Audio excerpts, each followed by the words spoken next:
we're going to talk about ornamentation. This goes hand in hand with specimens in International Class 25 or clothing. Don't worry, I plan on talking more broadly about specimens and international classes in future vlogs, but I want to focus on ornamentation in light of a recent court ruling. When filing an application alleging use of a trademark, you have to provide proof that you're using that trademark in commerce, and it must be in connection with the goods. Take the shirt I'm wearing. It has two logos on it. One is the Nike swoosh, and one is my firm's logo. This swoosh signifies that this shirt is sold by Nike, who has done a lot of research to get this shirt to be breathable and keep me dry in these hot summer days. Because Nike is an established brand, this shirt could be a specimen for Nike to show use in commerce in International Class 25 for clothing. However, without being an established brand, this swoosh is probably not enough.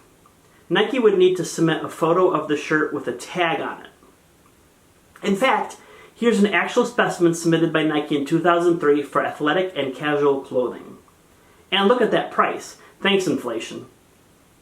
Coming back to my firm's logo, let's pretend for a moment that this is just a generic shirt without the Nike logo and not made by Nike.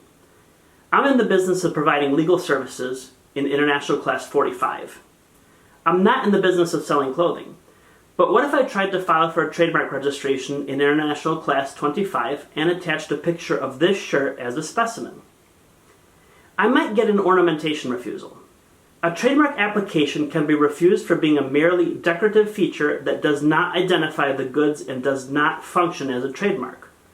This refusal can apply to logos, slogans, and names associated with clothing. When the U.S. Soccer Federation tried to take the historic DosACero slogan away from the fans by filing a trademark application, I filed a protest letter arguing failure to function as a trademark, pointing to the history of the slogan and several prior uses of the slogan, including on clothing.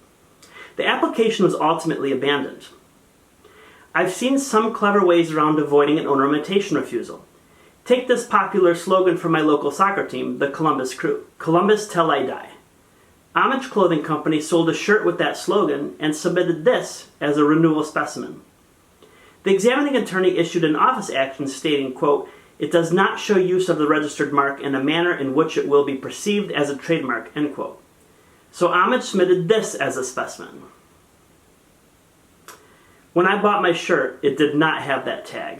Just saying. In sports, teams, including colleges, aggressively protect the use of their names, logos, and slogans on clothing.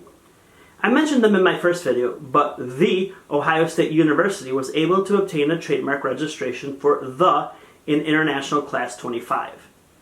This was interesting because the examining attorney had issued a failure to function merely ornamental refusal office action. Ohio State University amended the application to an intent to use application and then eventually submitted a statement of use and some specimens, including this one.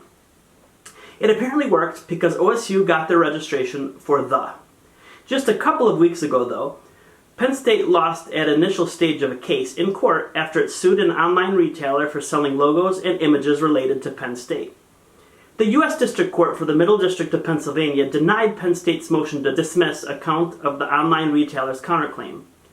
The court said a symbol does not identify the source of the goods if it merely creates an association between it and the trademark holder. The court referenced ornamentation, but said that's not enough to decide the matter. The online retailer argued that some of these marks are in the public domain and that the mark signals support for Penn State, not that Penn State has approved or guaranteed the quality of the item. There's some argument this might apply only to retro items or logos, but the outcome of the case will be interesting for sure. This makes me think of my beloved Columbus Crew yet again, which at one point had the greatest logo in all the land. Now it has a really terrible logo. Some fans were arguing that the team should put the old logo in the public domain since it will no longer be used. And other fans said that there is clearly a connection with the old logo and the team, and that the team could still have the trademark if it sold merchandise containing the logo, for example. In light of the Penn State court decision, could there be an opening for fans to use an old logo without infringing? As always, I'm fascinated to hear your thoughts and hope you comment below. And yes, trademarks are fun.